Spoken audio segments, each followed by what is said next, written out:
Shalom, selamat bergabung dalam program Baca Alkitab setiap hari. Saya berdoa semoga Bapak Ibu Saudaraku semua diberkati Tuhan melalui pendengaran dan perenungan firman Tuhan setiap hari.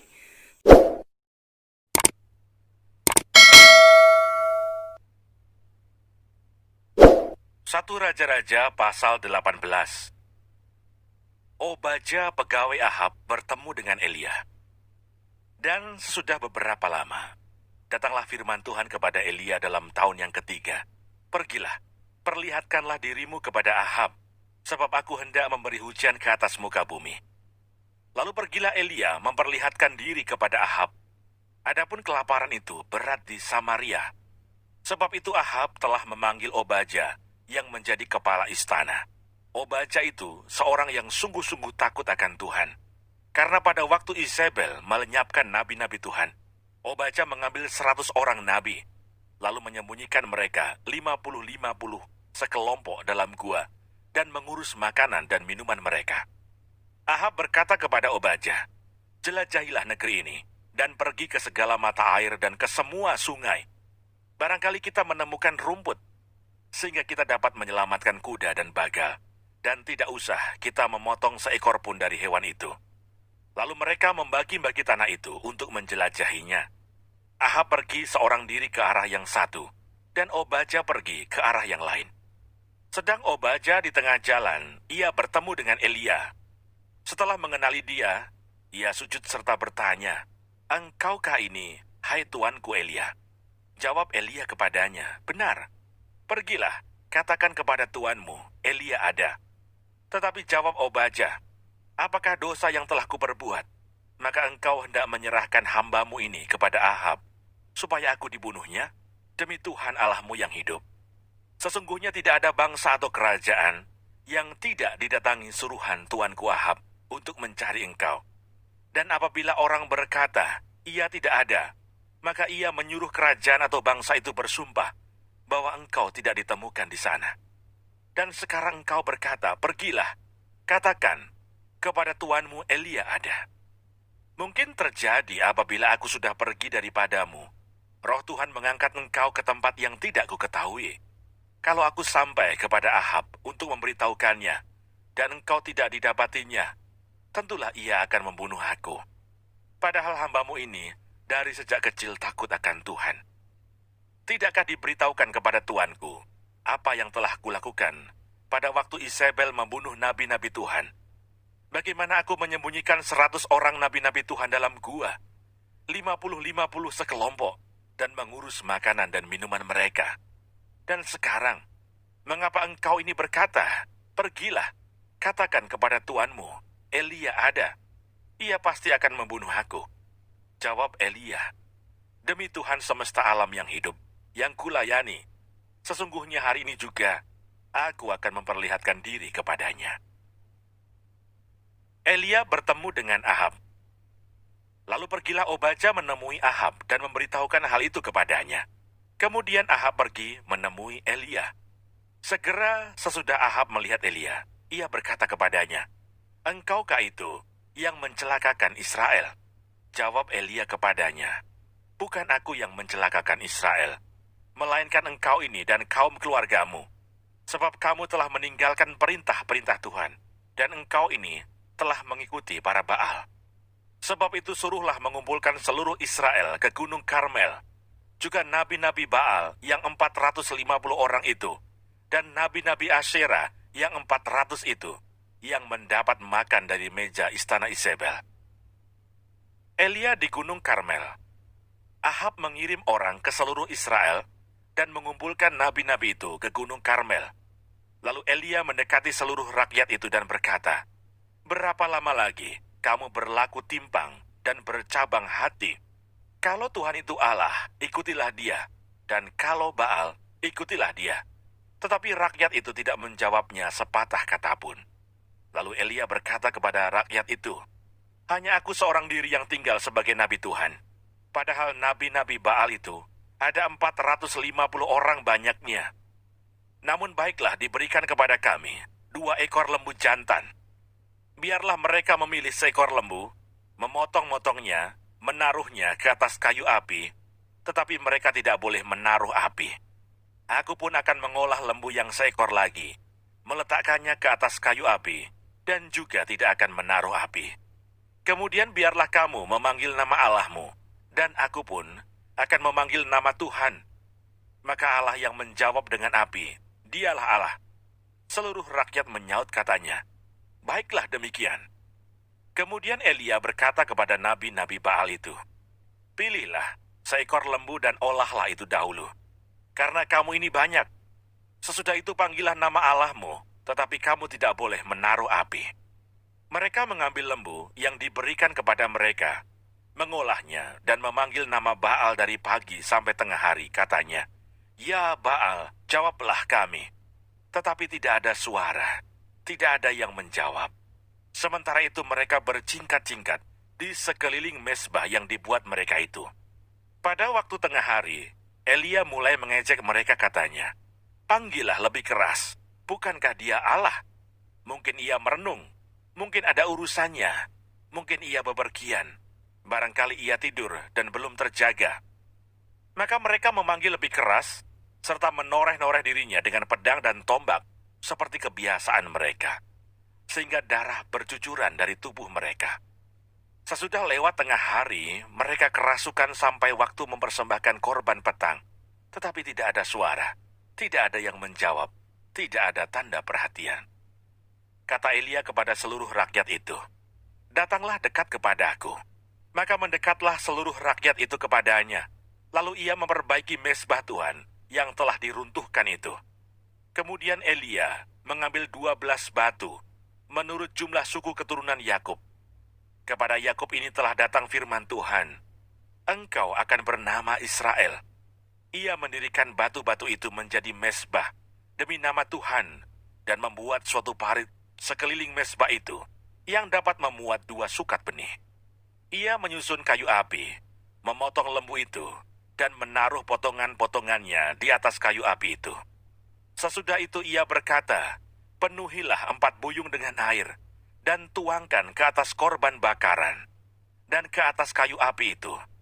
Kemudian katanya, buatlah begitu untuk kedua kalinya, dan mereka berbuat begitu untuk kedua kalinya. Kemudian katanya, buatlah begitu untuk ketiga kalinya, dan mereka berbuat begitu untuk ketiga kalinya, sehingga air mengalir sekeliling mezbah itu. Bahkan parit itu pun penuh dengan air. Kemudian pada waktu mempersembahkan korban petang, tampillah Nabi Elia dan berkata, ya Tuhan Allah Abraham, Ishak dan Israel, pada hari ini biarlah diketahui orang, bahwa engkaulah Allah di tengah-tengah Israel, dan bahwa aku ini hambamu, dan bahwa atas firman-Mu lah aku melakukan segala perkara ini. Jawablah aku ya Tuhan, jawablah aku, supaya bangsa ini mengetahui bahwa engkaulah Allah ya Tuhan, dan engkaulah yang membuat hati mereka tobat kembali. Lalu turunlah api Tuhan menyambar habis korban bakaran, kayu api, batu, dan tanah itu. Bahkan air yang dalam parit itu habis dijilatnya. Ketika seluruh rakyat melihat kejadian itu, sujudlah mereka serta berkata, Tuhan, dialah Allah, Tuhan, dialah Allah. Kata Elia kepada mereka, tangkaplah nabi-nabi Baal itu, seorang pun dari mereka tidak boleh luput. Setelah ditangkap, Elia membawa mereka ke sungai Kison dan menyembelih mereka di sana. Kemudian berkatalah Elia kepada Ahab, pergilah, makanlah dan minumlah, sebab bunyi derau hujan sudah kedengaran. Lalu Ahab pergi untuk makan dan minum. Tetapi Elia naik ke puncak gunung Karmel, lalu ia membungkuk ke tanah dengan mukanya di antara kedua lututnya. Setelah itu ia berkata kepada bujangnya, naiklah ke atas, lihatlah ke arah laut.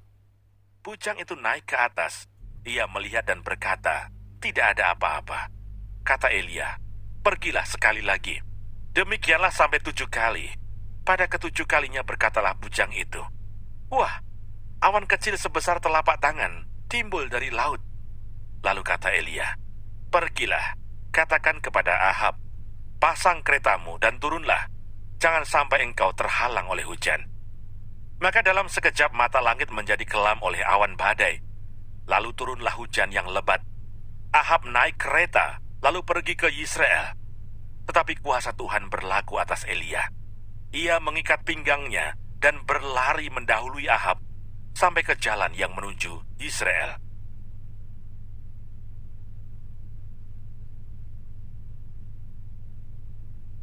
Satu Raja-Raja pasal 19. Elia ke Gunung Horeb. Ketika Ahab memberitahukan kepada Isabel segala yang dilakukan Elia dan perihal Elia membunuh semua nabi itu dengan pedang, maka Isabel menyuruh seorang suruhan mengatakan kepada Elia, "Beginilah kiranya para Allah menghukum aku. Bahkan lebih lagi daripada itu, jika besok kira-kira pada waktu ini aku tidak membuat nyawamu sama seperti nyawa salah seorang dari mereka itu, maka takutlah ia, lalu bangkit dan pergi menyelamatkan nyawanya." Dan setelah sampai ke Berseba, yang termasuk wilayah Yehuda, ia meninggalkan bujangnya di sana. Tetapi ia sendiri masuk ke padang gurun sehari perjalanan jauhnya, lalu duduk di bawah sebuah pohon arar. Kemudian ia ingin mati, katanya. "Cukuplah itu. Sekarang ya Tuhan, ambillah nyawaku, sebab aku ini tidak lebih baik daripada nenek moyangku." Sesudah itu ia berbaring dan tidur di bawah pohon arar itu. Tetapi tiba-tiba seorang malaikat menyentuh dia serta berkata kepadanya, "Bangunlah, makanlah." Ketika ia melihat sekitarnya, maka pada sebelah kepalanya ada roti bakar dan sebuah kendi berisi air. Lalu ia makan dan minum, kemudian berbaring pula. Tetapi malaikat Tuhan datang untuk kedua kalinya dan menyentuh dia serta berkata, "Bangunlah, makanlah. Sebab kalau tidak, perjalananmu nanti terlalu jauh bagimu." Maka bangunlah ia, lalu makan dan minum. Dan oleh kekuatan makanan itu, ia berjalan 40 hari, 40 malam lamanya, sampai ke gunung Allah, yakni Gunung Horeb. Allah menyatakan diri di Gunung Horeb. Di sana masuklah ia ke dalam sebuah gua dan bermalam di situ. Maka firman Tuhan datang kepadanya demikian, "Apakah kerjamu di sini, hai Elia?" Jawabnya, "Aku bekerja segiat-giatnya bagi Tuhan, Allah semesta alam, karena orang Israel meninggalkan perjanjianmu, meruntuhkan mesbah-mesbahmu, dan membunuh nabi-nabimu dengan pedang. Hanya aku seorang dirilah yang masih hidup, dan mereka ingin mencabut nyawaku." Lalu firman-Nya, "Keluarlah dan berdiri di atas gunung itu di hadapan Tuhan." Maka Tuhan lalu, angin besar dan kuat yang membelah gunung-gunung dan memecahkan bukit-bukit batu, mendahului Tuhan. Tetapi tidak ada Tuhan dalam angin itu. Dan sesudah angin itu datanglah gempa, tetapi tidak ada Tuhan dalam gempa itu. Dan sesudah gempa itu datanglah api, tetapi tidak ada Tuhan dalam api itu. Dan sesudah api itu datanglah bunyi angin sepoi-sepoi basah. Segera sesudah Elia mendengarnya, ia menyelubungi mukanya dengan jubahnya, lalu pergi keluar dan berdiri di pintu gua itu. Maka datanglah suara kepadanya yang berbunyi, "Apakah kerjamu di sini, hai Elia?" Jawabnya, "Aku bekerja segiat-giatnya bagi Tuhan, Allah semesta alam, karena orang Israel meninggalkan perjanjianmu, meruntuhkan mesbah-mesbahmu, dan membunuh nabi-nabimu dengan pedang. Hanya aku seorang dirilah yang masih hidup, dan mereka ingin mencabut nyawaku." Firman Tuhan kepadanya, "Pergilah, kembalilah ke jalanmu melalui padang gurun ke Damsyik, dan setelah engkau sampai, engkau harus mengurapi Hasael menjadi raja atas Aram. Juga Yehu, cucu Nimsi, haruslah kau urapi menjadi raja atas Israel. Dan Elisa bin Safat dari Abel Mehola harus kau urapi menjadi nabi menggantikan engkau. Maka siapa yang terluput dari pedang Hasael akan dibunuh oleh Yehu, dan siapa yang terluput dari pedang Yehu akan dibunuh oleh Elisa. Tetapi aku akan meninggalkan 7.000 orang di Israel, yakni semua orang yang tidak sujud menyembah Baal dan yang mulutnya tidak mencium dia."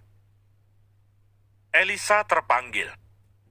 Setelah Elia pergi dari sana, ia bertemu dengan Elisa bin Safat yang sedang membajak 12 pasang lembu, sedang ia sendiri mengebudikan yang ke-12.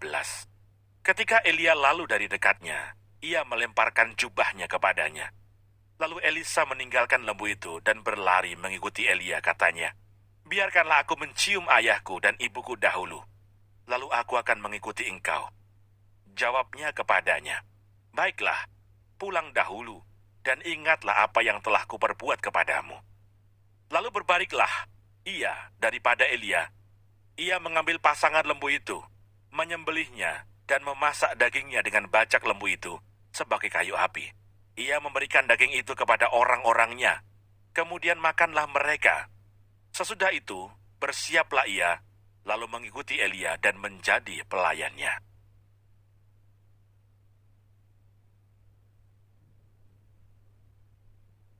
Satu Raja-Raja, pasal 20. Samaria tertolong dari kepungan. Ben-Hadad, Raja Aram, mengumpulkan seluruh tentaranya.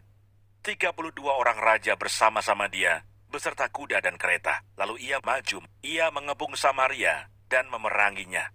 Kemudian ia mengirim utusan ke kota itu, kepada Ahab, Raja Israel dengan pesan, "Beginilah pesan Ben-Hadad, emasmu dan perakmu adalah milikku, dan juga istri-istri dan anak-anakmu yang cantik-cantik adalah milikku."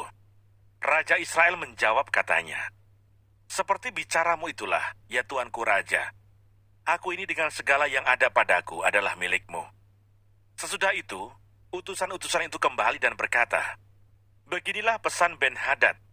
Memang aku telah menyuruh orang kepadamu mengatakan, emas dan perakmu, istri-istri dan anak-anakmu harus kau serahkan kepadaku. Tetapi besok kira-kira pada waktu ini, aku akan menyuruh pegawai-pegawaiku kepadamu, dan mereka akan menggeledah rumahmu dan rumah pegawai-pegawaimu. Maka segala yang mereka lihat dan ingini akan mereka ambil dan mereka bawa." Lalu Raja Israel memanggil semua tua-tua negeri itu dan berkata, "Camkanlah, orang ini mengikhtiarkan kecelakaan kita, sebab ia telah menyuruh orang kepadaku, meminta istri-istriku, anak-anakku, emas dan perakku, dan aku tidak menolak memberikannya kepadanya." Lalu kata semua tua-tua dan segenap rakyat itu kepadanya, "Jangan dengarkan, jangan luluskan."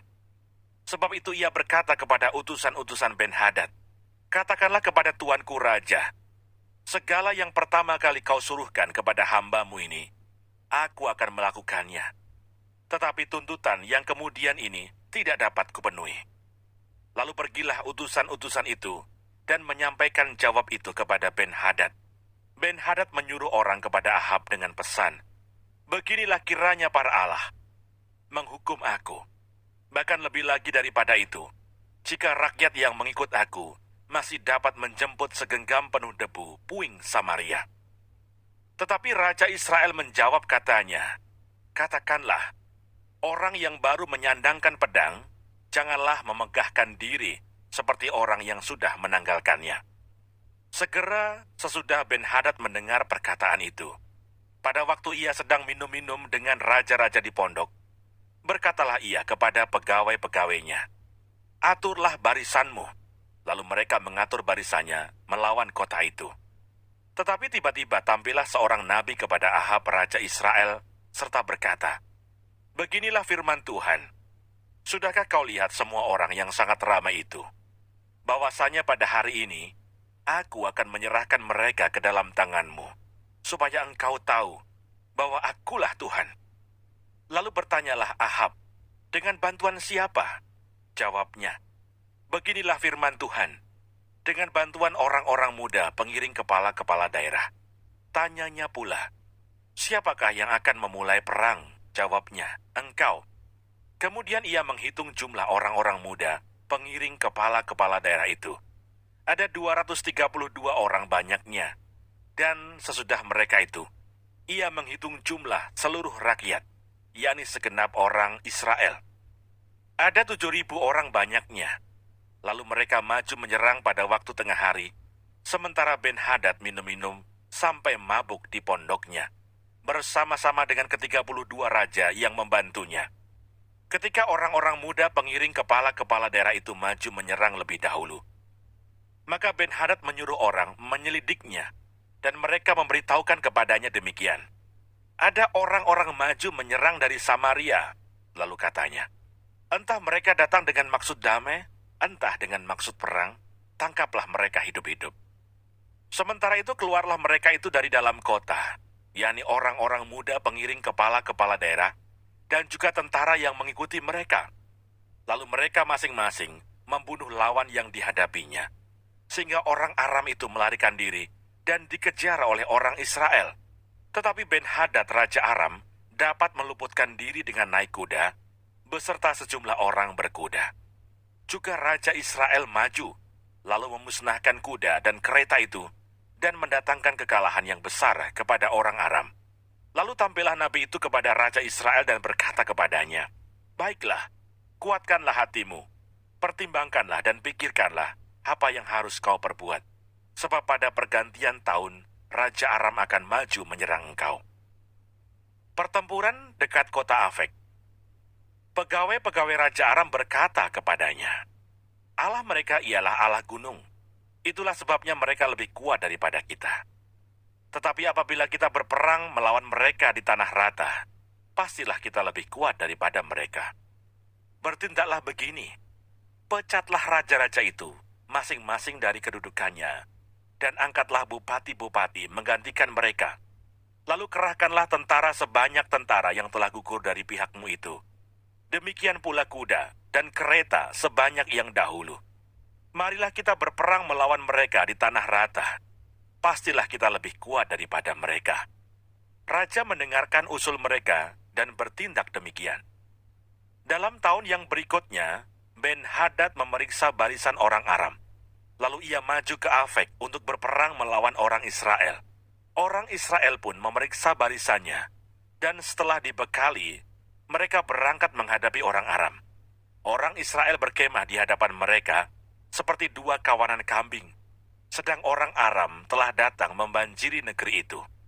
Maka tampillah abdi Allah dan berkata kepada Raja Israel, "Beginilah firman Tuhan, oleh karena orang Aram itu telah berkata, Tuhan ialah Allah gunung dan bukan Allah dataran, maka aku akan menyerahkan seluruh tentara yang besar itu ke dalam tanganmu, supaya kamu tahu bahwa akulah Tuhan." 7 hari lamanya mereka berkemah berhadap-hadapan. Tetapi pada hari yang ke-7, mulailah pertempuran. Dan pada suatu hari orang Israel menewaskan 100.000 orang berjalan kaki dari orang Aram itu. Orang-orang yang masih tinggal melarikan diri ke Afek, ke dalam kota. Tetapi temboknya roboh menimpa ke 27.000 orang yang masih tinggal itu. Sementara itu Ben-Hadad melarikan diri dan masuk ke kota, dan bersembunyi dari satu kamar ke kamar yang lain. Lalu berkatalah pegawai-pegawainya kepadanya, "Ketahuilah, kami telah mendengar bahwa raja-raja kaum Israel itu adalah raja-raja pemurah. Marilah kita menaruh kain kabung pada pinggang kita dan tali pada kepala kita. Dan dengan demikian keluar menghadap Raja Israel. Barangkali ia akan menyelamatkan nyawamu."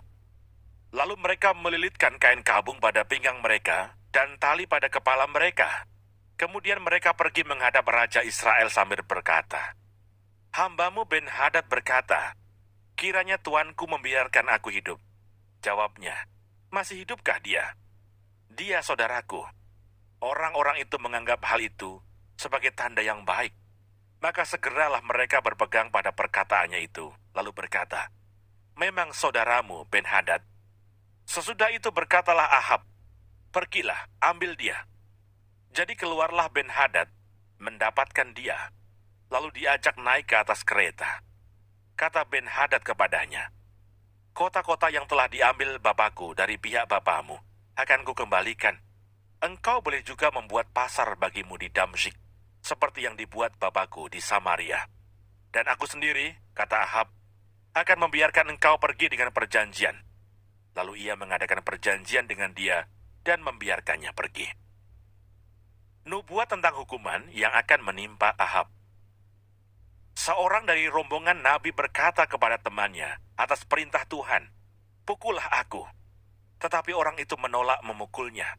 Lalu ia berkata kepadanya, "Oleh sebab engkau tidak mendengarkan suara Tuhan, ketahuilah, apabila engkau pergi daripadaku, seekor singa akan menerkam engkau." Dan ketika orang itu pergi daripadanya, maka seekor singa bertemu dengan dia, lalu menerkam dia. Kemudian nabi itu bertemu dengan orang lain, lalu ia berkata, "Pukullah aku." Orang itu memukul dan meludahi dia.